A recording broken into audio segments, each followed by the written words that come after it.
Gimbal's not on. My gimbal's not on.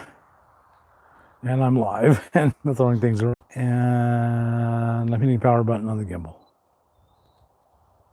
And there goes the gimbal. Hi everyone. Welcome back to my next live video. Hopefully you are seeing me and there is someone out there. I'm hoping. And why aren't you working? Still says waiting for cheap RVs. There we go. Okay, good. Anyone out there? Hi everyone. Oh yeah. There we go. We're going good, I think. Hopefully. A little messing around here. Well, let me show you where I am. I love showing you where I am when it's a beautiful place like this. Look at this beautiful spot I'm at. Why do you do that? That's not right. Okay, look at this lake I'm on, huh? Bet you'd like to be camped here instead of me, huh? Hi everyone, welcome back. Glad to see you. We're doing another live. Hopefully there's a bunch of people out there looking forward to learning. B&B Plus. Hey Bob. Hello Bob from Taylorville, Illinois. Emma. Timothy. Hello Bob. Swamper Dog. Howdy from Georgia. I like Georgia. Hi Maine. Bob. Ontario. Beautiful lake. Yeah, that's a beautiful lake. Let me get it back over here so you can see both of us. My head and it, the lake. Okay. Yeah, pretty nice, huh? Yeah, I love that lake. Let me go a little bit longer. It's just showing you around a bit. And here's the van over here. So that's the lake. My door is open. There's the lake. How about that? Could you learn to live with that? With it as a campsite, I think that's a nice campsite. I'm real pleased with it. So we're going to do another live. Today, the last Wednesday of every month will be solar. And if there aren't enough solar questions, which almost never happens, then we will focus on other things. We'll just take all questions. I tend to take all questions, but if we need to take other questions, we will. But today is solar, and we're going to want to focus kind of specifically on AC, because that's a question a lot of you have. I'm sure a lot of you are already in heat, and we'll find out, can you run AC on solar? And if you can, what do you have to do to make it happen? So that's today's topic. Okay, a couple announcements. We don't even hardly have any announcements. Well, one announcement is the minivan build. The minivan build is completely done. We are ready to give it away. So we need more people to apply for the minivan. And you go find that, and I don't know how to find that. Go to homesonwheelsalliance.org, and then you'll see menus, and one of the menus will tell you how to apply for the minivan. Because I don't remember off the top of my head, and I didn't write it down.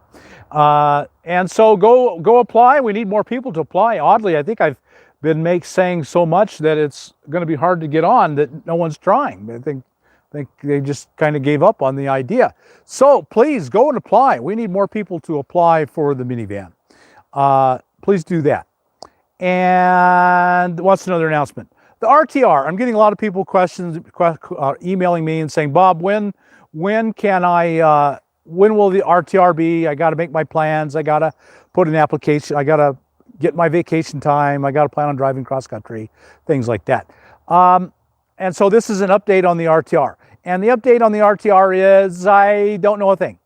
We're working with the BLM, and the BLM, God bless them, they don't work well. They don't play well with others. And so we are just fighting back and forth with the BLM. We can't get them to talk to us. When they do talk to us, they ask questions and they tell us things that we don't understand, and then we ask them a question, and then a week or two or three later, they answer that question. It just raises another question. We ask that question. A week or two or three later, we maybe get an answer on that question, and it's just a lot of back and forth, and very slow back and forth with them. We're working hard on it.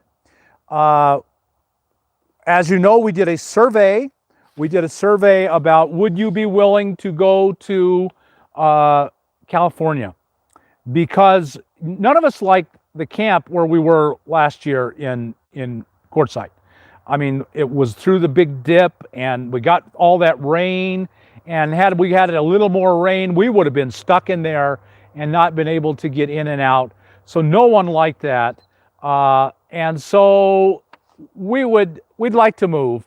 That we think is the best that the BLM could do for us in Quartzsite. And so I think we're going to have to move. We don't want to, let me say that. I love it being in Quartzsite. I love it being there at the big tent, so you can get a job. But I think we're almost going to have no choice but move somewhere else. We are exploring other places. We're still exploring Quartzsite. We're still pursuing it. We have an application in at Quartzsite for our permit. We're talking to them slowly, back and forth. So we're still trying for Quartzsite. We've tried for Ehrenberg. It turns out Ehrenberg is mostly state land, and we've directly talked to the state. And boy, that doesn't look good. It looks like their charges for use of state land is so extremely high. It doesn't look like we're going to use state land at all. So Ehrenberg is out. Now we're looking in Arizona, whether we want to or not. We just have to. And so we're going to try that. The results of the poll were like 80-90% were willing. It didn't matter to them if it was in Arizona or California. And some of you I know are hardcore hate California. A lot of you are, and I know that. So because of that, we'd like to honor your opinions and not hold it in California, but I don't think we're going to have any choice. Only the desert in Arizona and California are warm enough. There's desert in New Mexico, it's all too cold. It's not any better. And it's much too cold. And where else is there? And Nevada, of course, Nevada has tons of desert. Burning Man is in Nevada, but it's in the summer when it's blazing hot. And I know for a fact that the desert in Nevada can be very, very cold in January and February. I've spent a lot of time, I'm a Nevada resident. I spent a lot of time in Nevada in the winter, and I can assure you the wind, much worse than Quartzsite, as hard as that is to believe, and much colder. So we don't want to be in Nevada. Really, we have no choice. California, Arizona, and Arizona isn't working out, so we're looking at California. That's all there is to it. We want to find the best place possible. We'd like to keep everyone as happy as possible. If we can avoid California, we will. So that's enough. That's where we are. Well, I'm wanting to thank you. One of the things I'm wanting to do is start reading emails so that you know what I know, and you feel what I feel. And the reason I do nearly everything I do is because of all the emails I get and my desire to help people. So this will keep you informed on all those emails. So this is a sad story. I'll try and tell it in a way that you can't guess it, even begin to guess who it is. So this is a sad story that turned out with a very happy ending. And I want you to see those two, that the work we're doing here on the channel and on Homes on Wheels Alliance is paying off for an awful lot of people. So let me read you the story. I wrote to you 8 months ago when I was being evicted. So this woman is being evicted and had no hope. Believe me, I've been there and done that. Thank you for the encouragement you gave me. I found a live-in caregiver position and have been working and saving. I just put in my order for a we-roll base camp trailer, which I can pull with my paid-for 2010 Honda CR-V. So in about 4 months, I will have my lovely home on wheels, and I don't have to worry about mold or leaks. I now have hope, and I will see you at the next RTR, and I'm looking forward to seeing you. Thank you so much for all you do. A very happy and thankful future road warrior, and I won't give her name. So, that's something I should promote more is caretaker positions. A lot of you need jobs, you need a place to park, and a caretaker position where you exchange a parking place for either taking care of a person or taking care of the land. That's pretty common. That's not terribly hard to find. So watch positions on Craigslist or Facebook and see if they come up on Facebook, but mainly on Craigslist. Run an ad on Craigslist. I need to find a parking lot, a driveway. I want to park in someone's home. I'll pay you $100 a month just to park in your driveway overnight. I'll leave during the day. I won't bother you. I'm working. This is my position, et cetera, et cetera, et cetera. Convince them you're a good person, which of course you are. And so that's a good way to get it. That's what this woman did. Found a caretaker position, stopped paying rent. She probably still has some money coming in. Social Security, she made a little bit of money from the caretaking position, and she was able to save. She's going to get into a We Roll base camp trailer, and her life's got hope. She's got hope. And that's because of this channel and because of your support. Sure, I'm standing here and everyone sees me, but it's you watching the videos and making comments and hitting the thumbs up. That's the reason I'm a success. Not because of me, but because of you. And so thank you, and keep doing that. Tell your friends on social media, and we will together, we change lives. We change lives together. Can't do it alone. You can't do it alone. Together, we can change lives. Okay, so I have questions about solar. I'm going to answer those. Tanner. Okay, I think it says I'm back. No idea what just happened. We have what we think is a very good connection. I should be back now. I'm seeing some chat. No idea why that happened. I wasn't even anywhere near the phone. Well, hopefully it's done, so we'll move on. So we're doing question and answer on solar. The last Wednesday of every month should be on solar, and if you don't want to talk about solar, we'll talk about something else. Tanner asks, how many watts do I need to run everything on my van, typically, generally? 200 is what I recommend as minimum, and 400 is, 300 is an abundance, and 400 is great. If you can get up to 400, better. Most people find 200 will do the trick.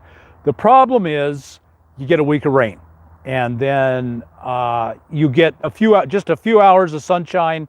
The more you have on your roof, the more you could put in that few hours of sunshine when you get it. So it is very much my recommendation. 200 is a minimum. 400 is pretty much ideal. Shirley, can you connect two of those newer soft panels together? If so, how? Would you need two charge controllers? How do you hook two panels to the battery? Well, you can, absolutely. Remember that the new soft panels have their own charge controller already on them. So each has a controller that reads the battery and says the battery's full, the battery's not full, the battery's almost full, I can put this much in.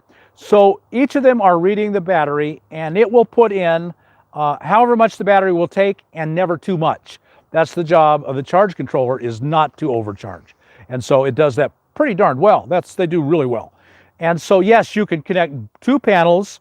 So if you have two 100s, you can connect them. Now, the easiest way to connect them together is with a, can I do this? No, wrong way. That doesn't make sense to me. All right. The easiest way to connect two panels is if you can add an extra large lug. It probably doesn't make sense. I don't have one to show you here. That would help. If you add an extra large lug onto the post, the terminal post, and then you could just use alligator clips. The next thing you're going to have to do if that doesn't work is to hardwire a quick release, a quick release. So it's not the right word, but something like an SAE connector. And so then you can hardwire one or two of those on, or hardwire one into two.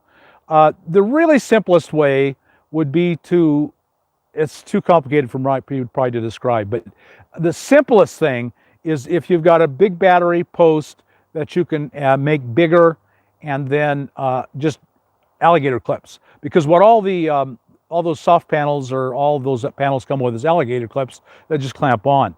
And if you can just clamp them on, you just need more room to clamp on. And so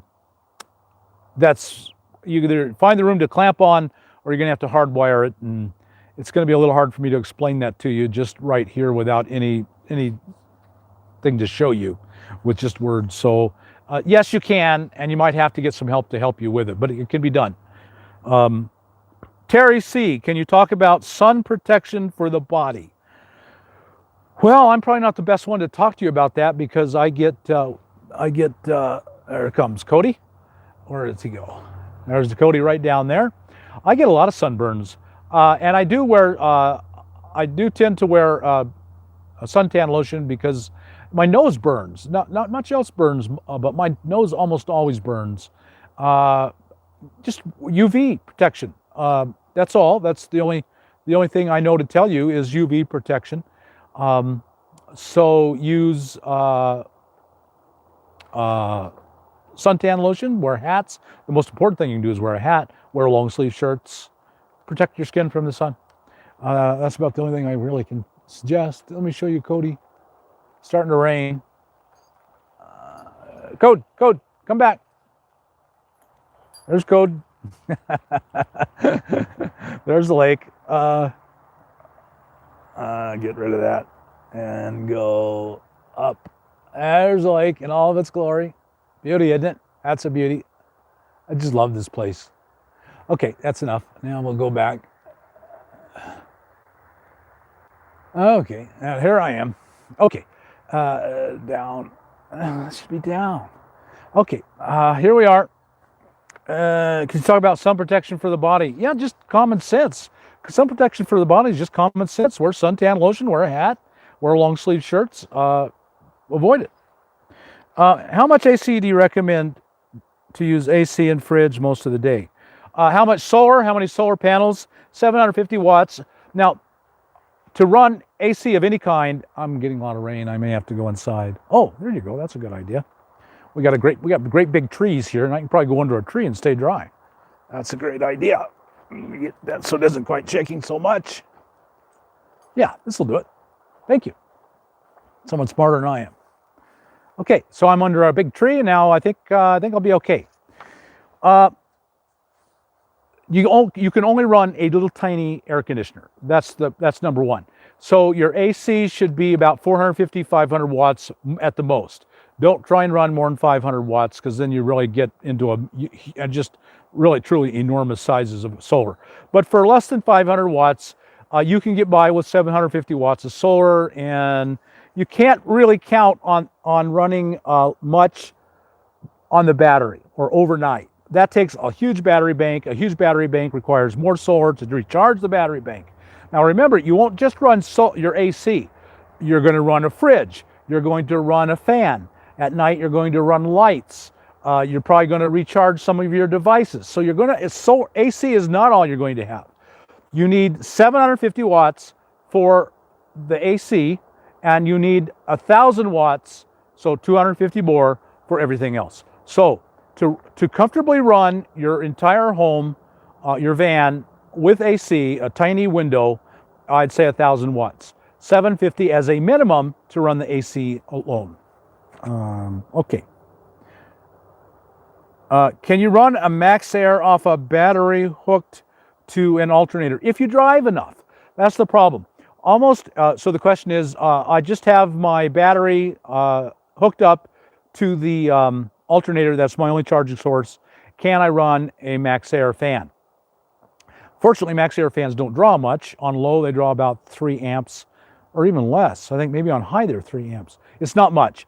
And the cool question is, how much do you drive? If you go a day or two without driving, you'll probably run it down. If you drive a lot, you can probably run it as much as you want. Just all depends on how much you drive and how much you keep it charged. We all overestimate how much is being charged off of your alternator. If you have a really good system, you can get quite a bit, but most of us have it set it up very poorly. If you're just coming off the battery, here's what happens. You have the car voltage regulator is reading the starting battery, and it knows it's full. As soon as you start the car, it charges it, it's full. Well, it reads your starting battery is full. And then you've hooked up your house battery to the starting battery. And the house battery is drawing from the starting battery. And it will slowly siphon it down as it runs down. But it can't charge the house battery without also charging the starting battery. So if the starting battery is full, which it should be all the time, it won't charge. It will only charge as the house battery draws down the starting battery. So you end up getting an awful lot less power than you think you're going to get. So you can if you drive enough. And I can't tell you how much you're going to drive. Okay, I ran out of questions. KC, do you have any more questions for me?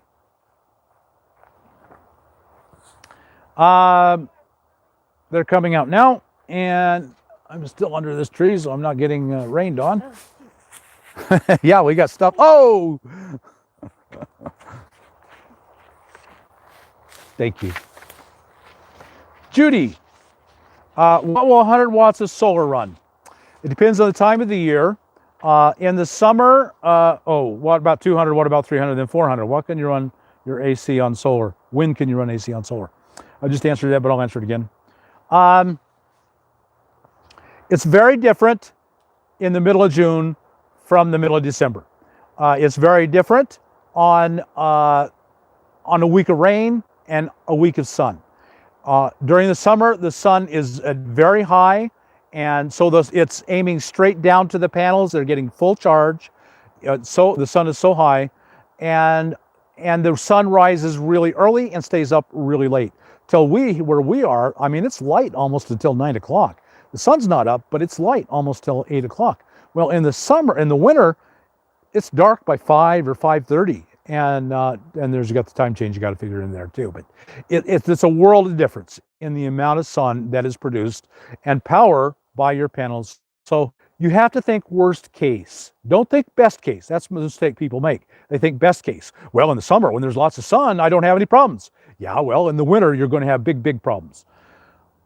100 watts in the winter will run a few of your devices, and that's about it. You might run a fan. You might charge your laptop, your phone, some of your personal devices. Don't count on much. If you're a true minimalist, then 100 watts is plenty. But if you want to watch a lot of YouTube, you want to use your laptop a lot, then all of those things are really going to draw. Where'd code go? He's over there. There's code. Then all those things are really going to draw, and you're not going to be satisfied. That's the bottom line. You're just not going to be satisfied if you're okay, now come back with 100 watts in the winter if you want to do much.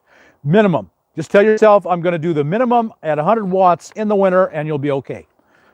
Just your personal devices, and that's about all. 200 watts in the winter will get you by, and it will run, I know for a fact because I've done it a lot. 200 watts in the winter will get you by with normal uses, and including a fridge. That's probably the big question. Can I run a fridge on 200 watts? And yes, you can. 200 watts in the winter is just fine. 300 is far better. Now, and in the summer, 200 watts is extra. Really, it's just a lot in the summer. The sun's come out. We got a really volatile weather here. It's rain, then sun, and then rain. I'm back out from under the tree. In the winter, you minimum of 200 watts. 300 would be better. Your battery's more likely to stay healthy. Remember this. What we almost all do is we think, well, the battery's not getting full, but I just have to have this electricity. I'm going to take it out. And you wear your battery out much faster. It's false economy to get by with just 200 watts because your battery will die sooner, and you're going to end up putting the money back into the batteries after you've killed them. So spend the extra $100. An extra 100 watt panel is like another $100, $120. And you'll save that in battery life by keeping it alive and healthy and happy. It's false economy to say I'll save money by not buying the extra panel I need. You'll pay for it in batteries that you kill, because we all do that. We say I'll just stop when I run out when I run down to 50%, and then we don't, and we run it really low, and before long the battery's dead. And most of us are buying kind of cheap batteries anyway, and so a cheap battery just doesn't have the tolerance that an expensive battery would have. So spend the extra $120. When you buy your original kit, buy a big enough controller so that you can expand and add an extra panel later. Buy at least a 20 amp controller, and a 30 amp is better. A 30 amp will handle 300 watts easily. And so do that. At 300, you can run everything in the winter, and in the summer you'll have an abundance. You won't even be able to use it all. You'll be able to run your fridge. At 400 watts, I'm running a microwave. That would be your next step. So at 100 watts, just personal devices. At 200 watts, you're running a fridge. At 300 watts, you're comfortable, your battery will last longer. At 400 watts, you're running a microwave. I'm running a microwave on 400 watts, and you can do it. And any other big devices at 400 watts. Blenders. A lot of you want to use blenders for smoothies and for different various things. So for them, you're going to want minimum of 300, probably 400, depending on the blender. Some of the little tiny Ninja ones, the tiny ones aren't too bad. You don't use them for very much. But if you really want to do a lot of stuff with your blender, then you're probably going to want a big amount of solar, 300 or 400 watts. All right, Wolf. No, that was MacGyver. Sorry, MacGyver, I almost missed you. I just installed 100 watt solar panel. Is that enough to run a CF18 Dometic fridge? Not in the winter. You might get away with it in the summer, although the problem with it in the summer is it's going to run a lot because it's hot. But you might get away with it in the summer, but not in the winter. 100 watts just won't do it. Again, this is what's going to happen. You'll just have to have it running, or else you're going to lose all your food. So you let it running. Your battery goes below 50%. Your battery starts to die, and then your battery's going to die early, and you're going to be replacing your battery. It's false economy to think I will save by not buying the extra 100 watt panel. You'll pay for it with your batteries, although that's in the future. And so maybe for now you can save the whatever you need to get to be able to the extra panel. 100 watts not in the winter. 100 watts won't run a CF18 in the winter. Wolf, my budget allows for universal UBL 2100 solar battery. It is a good choice. That was our next question. Is this a good choice? It is. Those universal batteries have proven themselves pretty well. I wouldn't hesitate to buy or recommend one of the universal batteries off of Amazon. They're 160 bucks, and I think that includes shipping. I recommend them. I think they're good batteries. I would definitely be willing to recommend that and buy it. I want to use it for Harbor Freight Thunderbolt 100 watt package and 2,000 to 4,000 peak Jupiter inverter. Well, I'm not terribly familiar with the Harbor Freight Thunderbolt 100 watt, but 100 watts should be 100 watts unless it's a anamorphic. What am I trying to think of? What's the cheap kind of solar panel? Mono, poly, and what? A something. They're brown. Buy a brown panel. And then they're so inefficient, probably not. It would be huge. 100 watt of that would be huge. And so, yeah, 100 watts. I can't attest to the quality of the Harbor Freight Thunderbolt because I don't know anything about it. I don't have any knowledge. But 100 watts will be barely adequate for most things. Now, why in the world do you want to buy a 2,000, 4,000 inverter? You don't want to do that. With a single battery and a 100 watt panel, you can't run anything that's going to need a 2,000 watt inverter. Don't buy that inverter. Buy maybe a 300 or 400 watt. What are you going to run that you think you can run off of 100 watts in a single battery that needs a 2,000 watt inverter? Don't do that. That's a mistake. At the most 400 or 500 watts inverter, and that's usually plenty good enough. And so that's what I would definitely recommend. People really overestimate what they can do with just a 100 watt panel. So you don't want that big inverter.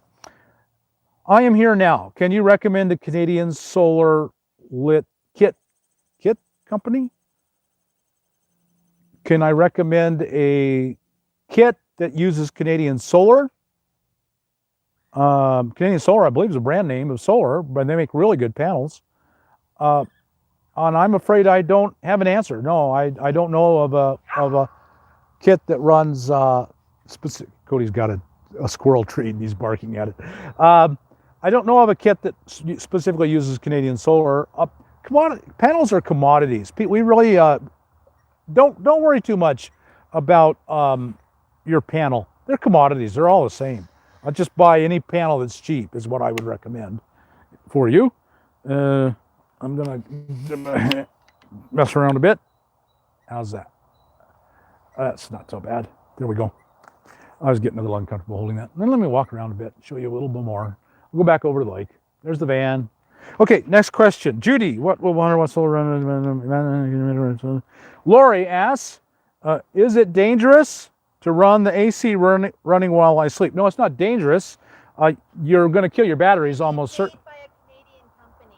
Can you recommend a kit made by a Canadian company? They're all made in China. Can I recommend a kit made by a Canadian company? No, I can't. Well, they're all, the kits are all cheap.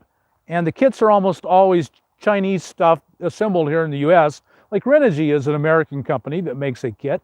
But Renogy is an American company, but they're assembling Chinese stuff. So I don't know that they're, other than, oh, that's why I wasn't doing that, because I'm too big on the screen.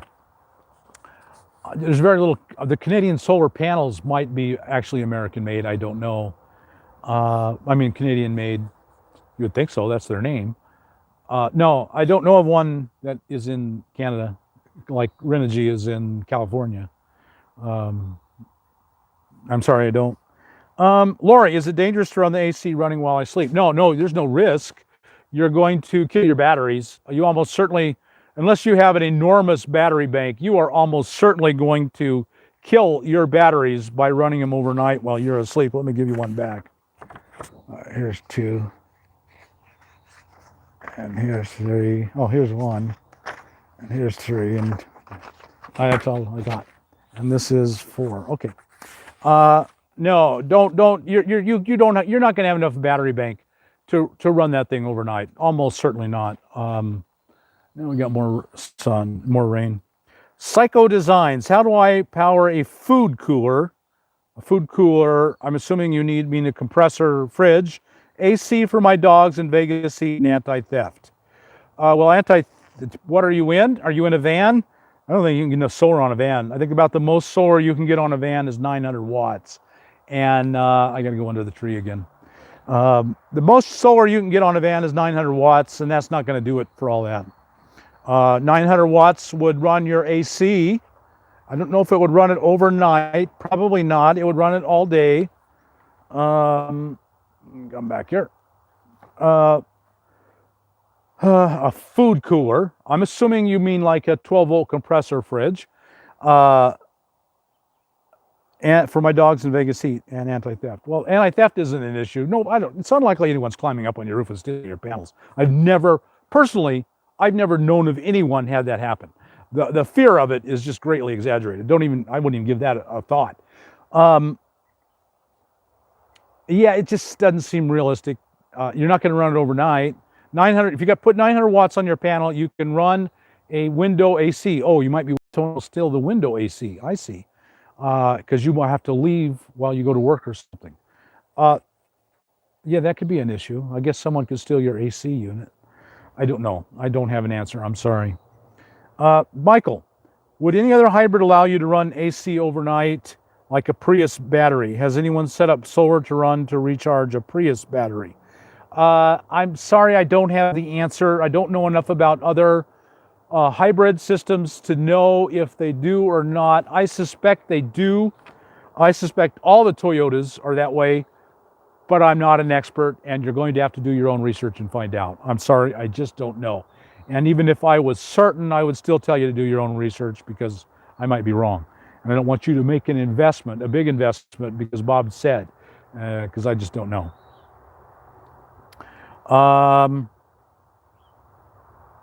But I think the other Toyotas do, and I would guess most do.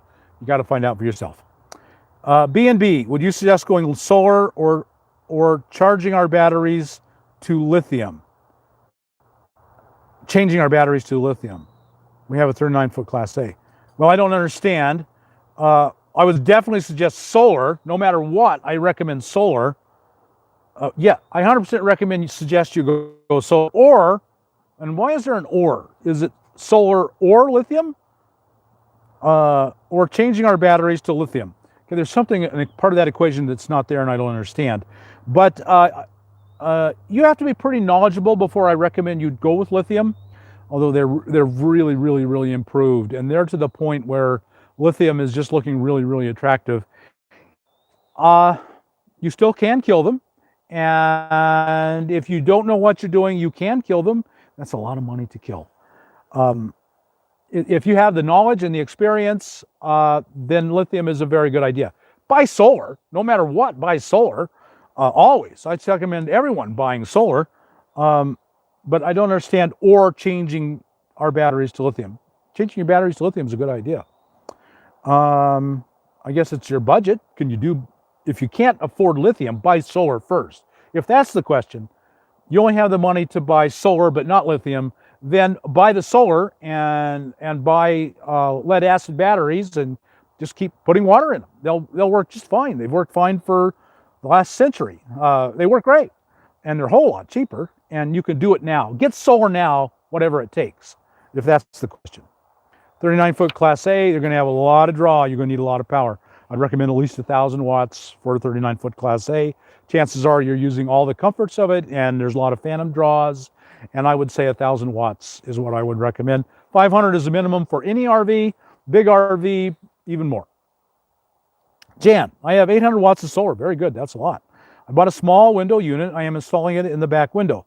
The unit I bought is 5,000 BTUs. Is 800 watts enough? Yes, it is. It will almost certainly run that 5,000 BTU AC. Here's the question. What else are you going to draw, and are you going to try and use it overnight? So during the day, if you run the AC during the day, all the power you produce will probably go to the AC. You're not recharging your batteries from the night before. You're not running everything else. You're not charging your phone and your laptop. You want everything charged and full going into nighttime so it doesn't all have to come off your batteries. Yes, 800 watts will do it. Carefully monitor your batteries. Never let them go below 50%, and you'll be fine. And I think what you'll find is you just can't run AC all the time. We think we can, or we can run them overnight. And unless you have an enormous battery bank, you cannot run it overnight. You'll want to monitor your battery and not run it down less than 50% the next morning. So if you use it all during the day for the AC and you go into the night low on battery, it won't last. You'll kill your battery. You're buying new batteries. That's expensive.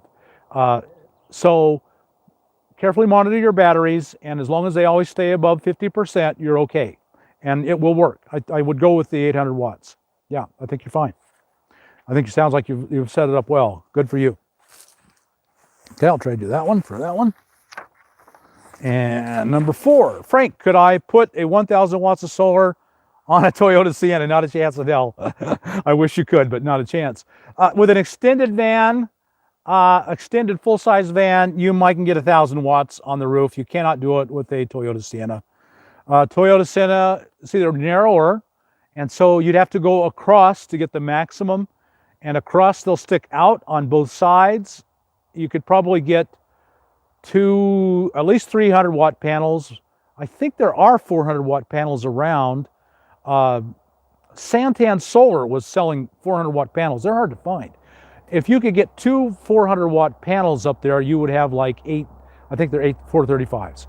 I think you'd have about 875 watts. If you can find them, and it's going to hang out enormously. It's probably going to hang out 6 inches on each side over it. It's going to be really obvious, and if you go through trees, you're really at risk of damaging your panels because they're hanging out there in the middle of nowhere. It's really tough on a minivan. On a minivan, you're much more better off buying, if you can find a 400 watt panel, just buying a single 435 watt panel and then running it up and down the middle of the van. That's about the best you can hope for. You could try 100 watters in a different configurations, really efficient 250 watters, 300 watters. My guess is if you don't want them hanging over the side, about 435, 50 is the most you're going to get up there. Maybe 2 250s. Well, you can certainly get 2 250s. They'll hang out on the side, but that's 500 watts. And also, are you going to be able to get a vent on there? I think giving up the vent is a real sacrifice. Those vents are well worth having. It's raining again. I may have to go inside. Nora, have you thought about using a small wind turbine with your solar? There's not enough wind in this most of the year. I actually bought a wind turbine. My friend Jim tested it. There's videos up. I have videos up of the wind turbine we bought, of how we mounted it, and I don't think he ever used it once over the summer. We don't get enough wind in the national forest. Today was a windy day, but you would get a gust up to maybe 20 miles an hour, and then it would die and be nothing. And so all summer in the national forest, it's dead. You're just carrying around dead weight. You're getting nothing. In the desert, yeah, in the desert, you're going to get a lot, and that's when you need it most because you have the least sun. My answer is I don't think there's any it's not going to pay for itself. Unless you have a big rig and you really want to do it, I don't recommend wind. But yes, I've given a lot of thought. I have one friend who has a trailer and pulls it with a Suburban, and he loves it. He loves his wind turbine, and he gets a lot of power out of it. And he spends a lot of time in the Midwest. In the Midwest, you got the wind blowing constantly. So it all depends on your location. My experience in the national forests I go to, not worth it. You're not going to get any in the summer. In the winter, it will be intermittent, hit, come and go.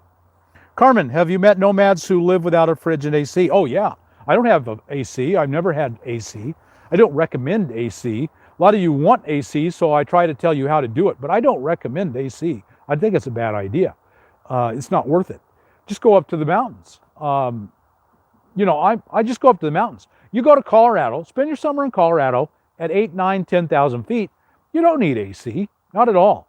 Now, I like my fridge, and I'm not doing without my fridge, and I spend the money to have a fridge, and some people don't. I know people that don't have. I'm under a tree, and now the sun's out, and it's still raining. And I don't want my phone out in the rain. I'd be able in the rain, but I don't want my phone in the rain. So you could try it and see, can you live without fridge? You would eat raw, and there's a lot of people are big fans of eating raw. They think that eating raw is the best way to go. And so if you could learn to eat raw or vegan and do a lot less, not need refrigeration, then yeah, try it. Try it and see if it works for you. That's all that counts. It doesn't matter if it works for me. It just it counts if it works for you. And I do know people who go, and now it's still going to rain. Go back under the tree. I'd rather be out here than in the van. If it keeps raining, I'll have to go in the van. And I don't like the way all the shadows are falling on my face, though. I'm weird enough looking as it is without all these shadows on my face. How's that? Is that better? I think it's a little better. If I want to move to the Pacific Northwest, will I get enough solar? Not in the summer. Sorry, not in the winter. No, you're not going to get enough solar in the winter. You're just not. It's going to be raining all the time. My sister lives in Medford, and Medford is kind of it's a banana belt, and it actually does pretty well. It gets more rain than most of Oregon, but no, in the Pacific Northwest, it's just not going to work. I'm sorry. I wish I could say something better, more helpful, but it's just not gonna. It's going to help. It's a big start, but if you drive a lot and you're hooked up to your your starting battery, your alternator, that's going to go a long ways to making it work, and definitely should try that. You could get by in the winter in the Northwest with that. John, does the controller stop flow at 50%? No, it just makes sure that it never overcharges the battery. Stop flow at 50%. No, your battery, when you're charging, you want your batteries to go to 100%. And so it stops flow at 100%. Starting at 80%, it reduces the flow because an almost full battery won't take much power. So at 80%, it reduces the power, and it continually slides down the power less and less and less and less until you get up into 95%. And then it's just barely putting anything in because a nearly full battery won't take much. It doesn't reduce it. It doesn't stop flow at 50%. What you're worried about is taking power out of the battery.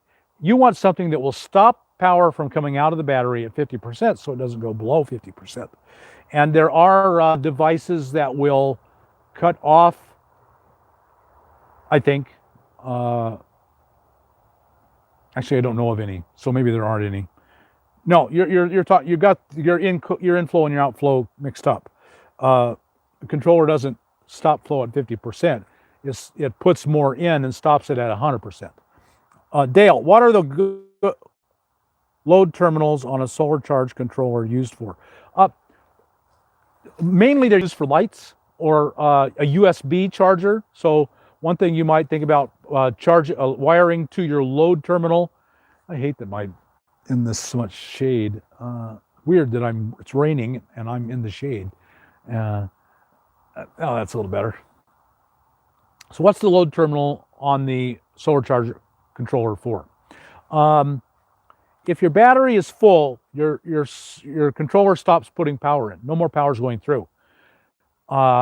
So the idea is that when that happens, you can still keep drawing off the load terminals directly from the solar panel. So the idea is that now you're drawing battery power directly from the solar panels, which are still putting out full power. It's just not getting into the battery because the battery is full. If it kept putting battery in, the battery would be overcharged and damaged. That's what the main job of a solar controller is to stop charging before the battery's damaged. And so the load terminal will take power off directly from the solar panels when it's in that situation. A good example would be to run a cigarette lighter plug off of one. That would be a good thing. And then you could plug USB ports into it, and then you could charge USB items off of it directly from the solar panels while the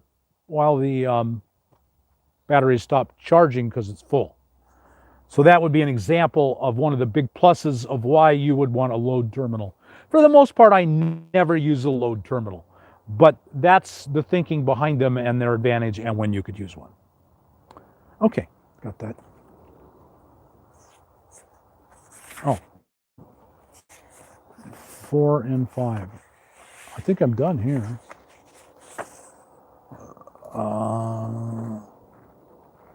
Oh, I think I missed some. Oh, no, I didn't get to this. Okay, Lori asks, is it dangerous to run my van's AC for a long time? Only if you're damaging your batteries. No, there's no damage to anything. The only risk is that your batteries are getting low, below 50%. If you keep using after the batteries have gotten below 50%, then you will reduce the life of the batteries. It's not like they're going to explode or anything. It's not really dangerous. It's just going to damage your batteries because they're below 50%. So as long as you're monitoring your battery capacity, you're fine. Just Mona, are those soft panels enough for phone, fan, and what else? Yeah, absolutely. Even the 100 watt would run your phone, a USB fan. I have a USB fan made by Opolar, and I'm in love with that thing. It's really a great little, and draws almost no power. Even the 12 volt ones some of them are only drawing an amp, and you can run that no problem. Yes, the soft panels. Oh, the 80 watts. The 80 watts is getting marginal in the winter. But it would still be enough for your phone, a fan, and your personal devices. Don't count on anything else out of 80 watts. But it will do that, so that's what most of you really care about. Your laptop, your phone, not your laptop, an iPad. A pad you could run off it. A laptop, depends on the size of the laptop, you couldn't run the laptop off of 80 watts. I would probably think not. I have a gaming laptop. I'm moving. I think the rain stopped and I can get out of here. I have a gaming laptop that draws 250 watts, and boy, it takes a lot. It sucks power. And so no, for a big laptop, no, you couldn't even run it off of almost anything. And, but no, your normal laptop's drawing 90 watts or less, so you can run those anytime on almost anything. I still need to go up. Okay, and down, up and down, up and down. How's that? That's pretty good. Okay. Michael Donovan asks, with the 200 watt to 400 watt suggestion, how many batteries would you suggest having and what amp hour per battery? For the most part, I'm still recommending AGMs. Most of you will prefer AGMs, and you can get a good AGM 100 amp hour battery for $100. The standard recommendation has been 1-to-1. 200 watts to 200 amp hours. I am tending, and I still think that's okay, but there is a greater risk that you will kill your batteries prematurely. The ideal is 3 to 2. This is my now current best thinking. If you have 300 watts, get 200 amp hours of battery. If you have 200 watts, you can run 200 amp hours of battery. You run the risk of running them down, particularly in the winter. The ideal is 3 to 2. Overkill is 2 to 1. So if you have 200 watts, just a 100 amp hour battery. And then you're a lot less likely to kill your battery. And that's a pretty big issue. You start killing $200 batteries and you're replacing it every year, 2 or 3, and that adds up. It's actually, in the long run, batteries are one of your most expensive components because you kill them and then you have to replace them. And so you kill a $1,000 lithium, and man, that's a lot of money. And so the batteries end up being pretty expensive. You want to think the lifetime of your battery in all your decisions about solar. I want the battery to last as long as it can. So having a little more solar to make sure that happens is money well spent. 2 to 1 is the ideal. 1 to 1 is acceptable. You just need to be careful to monitor it. Never run it below 50% so you're not killing it. Van Stiller, I have 2 Renogy 100 watt panels. They're good panels. 2 charge controllers. Do I need to use 2 controllers or just 1? You can do either one, as long as the controller is big enough, as long as it will handle the voltage and the amps coming in. You can use 2 or 1. So for example, you might have a 2 10 amp controllers or 1 20 amp controller, whichever one. My thinking is this: with 2 10 amp controllers, I have redundancy. If one fails, or if one is in the shade, that happens too. So if you have 2 panels and one's in the shade and one isn't, well, if they're connected to 1 controller, you're losing nearly all of it. But if they're connected to 2 controllers and one is in full sun, you still get full power from that one. And if one fails, you still have power from the other. I like redundancy, and they're so cheap that having 2 instead of 1, what's the difference in price? 20, 30, 40 bucks at the most? Maybe, well, if you buy 2 good controllers, MPPTs, maybe $100 difference. I think the advantages are worth it. And there's no reason you can't hook up 2 controllers to the same battery. No reason whatsoever. They have to be identical. If they're not identical, then they'll fight with each other. But if you have 2 identical panels, 2 identical controllers, they'll work together really well. Okay. Michael Smith, what's the best solar setup you've seen running AC in Arizona? Oh, no doubt, my friend Jim. And I did we're really knocking them out here, aren't we? Yeah, 8 minutes. You're doing a great job.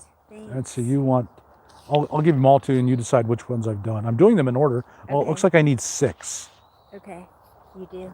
Okay, I think you can have those back. Yeah, so maybe I'll just stop at these questions because we're almost done. We're almost done. The best system I personally have seen is my friend Jim's. I have a video about it. He has, how much does he have? He has 750 watts on his trailer, and he has a 435 watt panel on his Expedition. He tows his trailer with an Expedition. And so with the Expedition, he can easily tilt the panels and turn it. So that 435 watts on the tow vehicle produces not much less than the 750 flat on his trailer. Tilting and turning, especially in the winter when the sun is low and not up very long, tilting and tracking, it gives you so much more power. And I think that's by far. The 750 on the roof will run the AC. The 435 will run everything else, keep the batteries completely full going into the nighttime, and he's in good shape.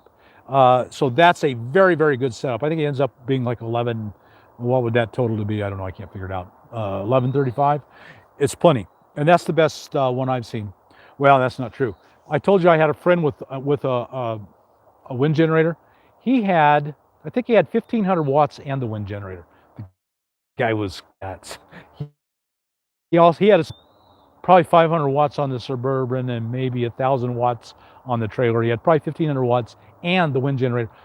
And he set some out on the ground. I bet he had nearly 2,000 watts of solar. With the wind generator, he had 2,000 watts. So that was a lot. He ran a freezer. He was a hunter. So he would go big game hunting. He'd have elk, and he ran freezers. And so running freezers constantly, freezers are a huge draw. And so that's why he had to have all that. But he would have, we'd have parties. He'd throw a party. He was a real social guy. And he would throw a party, and he would have pheasant wrapped in bacon. And he had it all in his freezer. It was amazing. And it was really amazing. He had a power plant. He was carrying a power plant. That's the best system I've ever seen, personally. Yeah, he could run AC night and day. Does the 50% rule go away when you have lithium batteries? It changes. I think lithium are 80%. Is that right, Cliff? Cliff is an expert on lithium, and he tells me that, and I was pretty sure, they'll go down to 20%. And actually, and they don't even like being full, do they? 100%? Not continuously. So you can safely take lithiums down to 80%. So it's another ball game, and that's one of the huge advantages. They also like to be charged fast, so you can shove a lot of power in really fast. And if you're not at 100% all the time, they're happy with that. They prefer that. So there are some enormous advantages to lithium, just no doubt about it. But the 80% is the big one. So if you have 100 amp hour lithium and 100 amp hour AGM, out of the AGM, you only have 50 amps to play with. That's 50%. And with the lithium, you have 80 amps to play with because it will go down to 80%. Big advantage to lithium there. Tammy, Bob, how much solar do you have? What do you run? I have 400 watts, and the only thing I run out of that you wouldn't expect, I don't run an AC because I'm not in the, I'm never where it's hot, and I don't care. I run an AC. I run a microwave, and the microwave does like bigger power. And I run anything I want. I just never run out of power. With summer or winter, I never run out of power. John, what's wrong with just running a generator? Let's think about all things wrong with running a generator. You're burning gasoline. You're annoying your neighbors. Your neighbors will come over and shoot your generator. Your neighbors will come over and curse you. Your neighbors won't, you've got kind neighbors who won't come over and curse you or shoot your generator. They're poking your, they've made a voodoo doll of you, and they're poking needles in it. These are the things that are wrong with the generator. You have to change the oil. You know, you have to change the oil. If you bought an Onan, then you have to fix it every couple months. That's $600 a fix. If you bought a Honda, they're quiet, but you still annoy your neighbors. You can't have it setting too close. They'll run forever, that's true, but you still got to change the oil on a very regular basis. You got to carry gas. Were you carrying the gas for your Honda? I've carried gas for Hondas, and it's not much fun. I don't recommend it. Yeah, they work. The Hondas especially, any good inverter generator, even the clones, they work really well. I'm testing long-term an Energizer, and it's been a great generator, and about $500. And there's a lot of the $500 clones that work really, really well. Again, all those things, you've got to carry it, you got to repair it, you got to change the oil, you got to carry gas, you got to put the gas in it, you got to put the gas in it all the time. There's no reason to carry a generator when solar will do, in my opinion. So you can eliminate all that stuff. Just not carrying gas inside your rig. Well, yeah, I'm just going to tap into the gas tank. Okay, yeah, then you can. A lot of work, a lot of money, and then you're tapped into the gas tank. Or if you have a diesel, maybe you can tap into the diesel. You have to buy a diesel generator, and that's a lot of money. I don't like it. I mean, and if you do, great. I have no arguments, no complaints. Generators work, especially the Hondas. George, Bob, I have 400 watts of solar on top of my Ford van. What battery do you recommend? I would recommend either 312 volt. Well, I like AGMs. I'd buy AGMs. I'd probably buy 4 golf cart AGMs. Lithiums work really well. Maybe 2 lithiums, because 2 lithiums is 160 amp hours, because you can go down to 20%. And that probably 2 lithiums, 2 Battleborn lithiums, that would work really well. 400 watts of solar and 2 Battleborn lithiums, and man, you would be in really good shape. Or 3 AGM 12 volts, that'd be fine. That's what it takes. That would be 150, and you would get 160 out of the Battleborns. But those would be 600 versus 2,000. 600 for the AGMs or 2,000 for the Battleborns. That's the difference in price. Either one of those would work. Or you could go 4 golf carts. 4 golf carts would be fine. Give you more storage in the winter when you need more storage. That was George. Timothy asks, does having solar panels on the roof of the van heat up the interior, or does it do the opposite? Well, you have to leave a gap. That's the key thing, is you have to have a minimum of an inch air gap between panels and the roof. And so that will allow an airflow underneath. My guess is that it does the opposite, and it actually cools the van. That was the question. Do panels heat or cool the van? And as long as you leave that minimum of 1 inch of air gap, and 2 inches would be even better. Yeah, I think it would be neutral or even helpful. But I've never done any testing on that. That's just an assumption I'm making.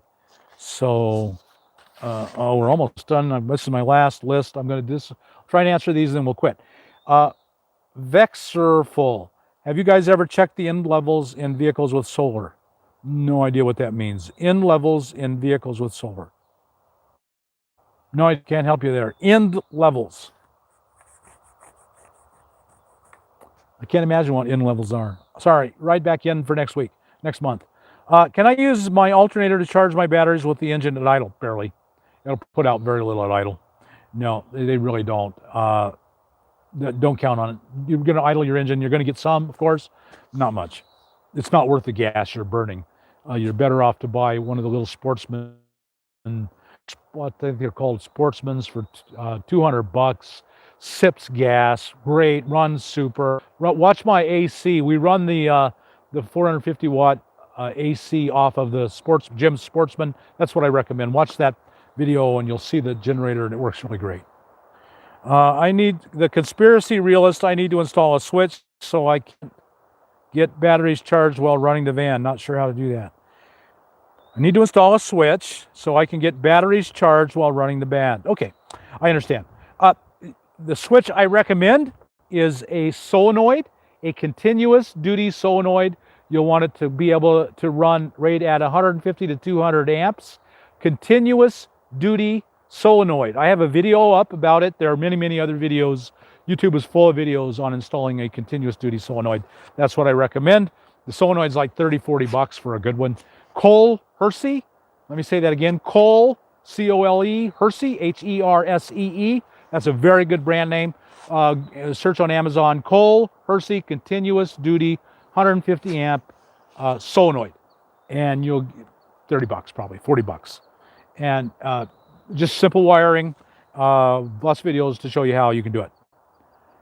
Should I run a ground wire down my chassis from the homemade roof rack or frame the solar panel? No, you don't need to ground the solar panels up on the roof rack. Nope, I don't think I've known anyone ever that did that. So you don't need to do that. HG2, how do you not kill a lithium battery? Well, almost all the lithium batteries now have battery management systems built in. And I think they're just doing a really, really good job. That the battery management system, if you've drawn it below the 20%, it kicks in. If you're overcharging it, it kicks in. If you're whatever you can do wrong, the battery management system, unless it fails, should protect your battery and give you a long life. Cliff, would you agree with that? Battery management system should protect your battery. Yeah, give you a long life. You really don't need to do much to protect it. Just trust it. Yeah, as long as you've installed it right, the battery management system on your lithium battery should give you a long, healthy life. Before the battery management systems, they're touchy. They want to be treated in a certain way, and if you don't, they die. But the BMS on the battery management system, they've really doing the job. I don't think I'd worry too much about killing your lithium. Buy a good one. That's one of the reasons I'm saying Battleborn, because Battleborn makes a good one. But they're not the only one, and I'm not saying that. I just know that. I think the Renogy has got a lithium that's just as good, and there are others that I don't know by name. So don't worry too much about killing them. The old ones, yes, without a BMS. Just make sure you buy a lithium with a BMS and you'll be fine. Okay, I think I'm done. I think I've answered all those questions. I think we answered probably If there were 7 cards and we did 1, 2, 5 a day, that's 35 questions. So that's pretty good. I feel good about that. And we'll talk solar the last week of every the last Wednesday of every month. We'll talk solar, and then we'll talk about different topics. And I've forgotten the topic for next week already. We'll have a list of the topics in the description to this video, so you'll know what the topics are coming up. And if you just have a burning question about other than the topic, I'll answer those too. But this way we can confine it to topics, and that way in the future, when you're interested in that topic, you can just listen to question and answers on that topic. I think it's going to be really helpful for everyone. And I know there aren't a lot of people in your circle that know a lot about lithium, and I've been studying it long enough. I feel pretty safe that everything I've told you is reasonable and true. And if it's just speculation, I'll tell you it's just speculation. If I'm not sure, I'll tell you it's not sure. I don't want to mislead you, but I think everything I've told you is pretty sound solar advice. Hard won from killing a lot of batteries and doing a lot of things wrong. I've made the mistakes, so you don't have to. July 3rd, which van or RV to buy? Okay, the next July 3rd on Wednesday is the next, we're doing Wednesdays live every week on topics, and it's on which RV or van to buy.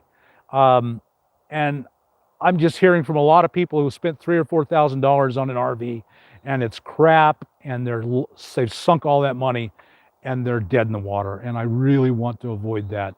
But we'll talk about I'll answer any of your questions that you have about which kind of RV to buy, or why should you buy a van, or why should you buy a cargo trailer, or whatever your questions are.